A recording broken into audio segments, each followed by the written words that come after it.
Constitutional amendment, probably third reading later today, and you just third read the changes to the petition process. Do Democrats have an opportunity to stop either of those bills before they're? I absolutely think so. You know, the chances of the House and Senate passing the same language on anything right now is pretty small. I know that in the Senate version there was some pretty bad language. The ballot candy language was taken out. So we'll see what happens when it comes back over to the House side. I imagine that the Republicans will try to put that language back in, and then we'll have to go back through the process all over again. So will they be able to get themselves together to pass the same language regarding initiative petitions? We'll see what happens. Yeah, the Senate is suggesting that whatever the House does with it, they'll PQ it to get that ballot candy. I mean, even the sponsor over there calls it ballot candy. So how do you think voters will react? You know, it's wildly frustrating that they talk about it so crassly as they do, but I guess I would say that it's also finally nice that they're saying it out loud of what they're trying to do and to deceive voters and put language in there that they specifically call candy because they know its intent. And it's frustrating to hear. And we heard similar comments on the floor today of just very disingenuous, yes, that's already law, but we're doing it anyway kind of comments. And it's pretty frustrating. For the Senate PQing any House version that goes over there, we'll see what they do. I imagine that we're going to see a lot of PQs come from the Senate. We still have to debate the FRA. The budget's still coming. It's hard to say what's going to happen with this. So, you know, right now we're having our press conference.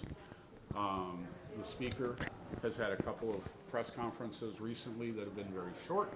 How's he doing with the ethics investigation going on? How do you evaluate how he's doing?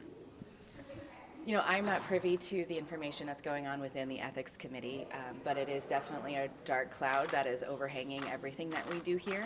Every member knows that this is going on, and yes, it could be impacting the speaker's mood. I think, to be honest with you, the speaker's not having press conferences not because of the ethics committee, but because they have no real answers on the things that Missourians are demanding we take action on. We saw just after the mass shooting last week that he said we're not going to dwell on Kansas City and I don't want to talk about it, and cut the press conference short. So does that have to do with the ethics investigation into him? Maybe, but I think it's more that they don't have answers.